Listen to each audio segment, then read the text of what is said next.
I have a question from our audience. So I'm going to pull that up here. Awesome. Hey, John, Scott Jacklin here. First of all, I want to thank you for your videos. They are very helpful, add a lot of value, and I want to thank you for that. And now I have a question for you. We have some properties in Uptown that when we post them for rent, we get a lot of response. And my question to you is, how do you handle when you get a lot of response to a property? How do you find the best tenant out of the 10 or 15 or 20 that are interested in leasing up your unit? That's something that would definitely be of value to us. Thanks. Bye. Good question. A little bit of a scary question because two things. Number one, your rent's probably too low if you're getting that many options. If you're getting just overwhelmed with calls. Okay. Number two. Yeah, so I'd probably raise the rent. Now you can't raise the rent and do a bait and switch thing where like, oh well, we he sounds like he has a bunch of properties, so maybe raise it on the next one. Yeah. Or what we've done sometimes is we'll put an ad out for like $1,000 and we'll get like 20 calls or 30 calls, and it's like, whoa, wait a second, that's too much, right? Or it's too many people. So we'll raise the rent on that unit to $1,100. But we'll say, hey, if they called in on the $1,000 ad, we're going to honor that. I mean, for gosh sakes, right? We're not going to say, oh, sorry. So I would honor the rent for sure, but maybe raise it for any future calls. Okay, so that's number one. Number two is really, because of federal fair housing laws, you have to take the first person that is approved.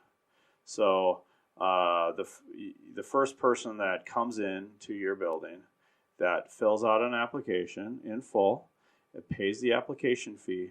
You need to run that application, and if they qualify, and they get the apartment. If somebody else comes in after them and they have a better credit score or they're or whatever, then they you don't give it to them and say I like this person better, because you're opening yourself up for a discrimination lawsuit. The other thing though is that there's a little bit of subjectivity to leasing for some people, right? I'd say if somebody comes in and is totally rude to your staff, but they have a 700 credit score and they good rental history and they make the correct amount of money, then it's like, you know what, we're denying this person based on the fact that they were a total jerk, and these are the reasons that they were a total jerk. They yelled at us.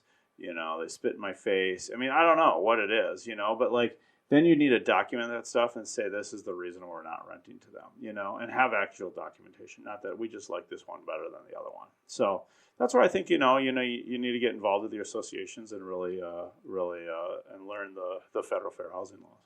Yeah. So that's how I deal with that. Very good. So number one, making sure your rent is where it needs to be. That's huge. Yep. And then have the criteria set up so that when somebody can be approved, and then approve that person. Yeah, so what we do is we actually have a rental requirements page, which everybody should have, right? And I can help. If anybody wants these documents, John, they can reach out to you, and I can forward it to them or whatever. But, we have a rental requirements page, which is like, it has a minimum credit score. Now, some of that's going to change because of the city of Minneapolis, although I don't own anything in Minneapolis. But we have a minimum credit score. We have a positive rental history. We have no evictions allowed, for the last some number of years. We have no felonies allowed for a certain number of years. We have no bankruptcies allowed for a number of 7 years or whatever, So I forget all of them, but that's basically them. And, and then you have to make a certain amount over the rent, right? So anyways, we have this rental requirements, and they sign it. The applicant actually signs it. So they're like, hey, if you meet this, you're approved. And a lot of times I'll coach them and I'll say, I won't coach them, but I'll say, hey, make sure you meet these, because I don't want to waste your $35, honestly. Like, I don't make any money off the $35. It goes to the screening company. So, number one, you can't make money off your application fee. Number two is that I don't want to waste somebody's $35, because $35 to me is a lot of money. So it's like, here's the rental requirements, and then here's the application. So I would have rental requirements as well. Yeah. So wonderful. Well, that's lots of good stuff. I would just talk to our audience quick and mention Thanks, first of all, to Scott for submitting that question. And we really like having questions from our audience. It kind of makes the conversation a little bit more dynamic and interactive. So if anybody else has a burning question for their, how to deal with something in their own rental properties, be sure to check the show notes. I've got some instructions of how you can submit a question. Awesome. Want to hear more on this topic? Click the link below for the full episode of Maximizing Your Property Value.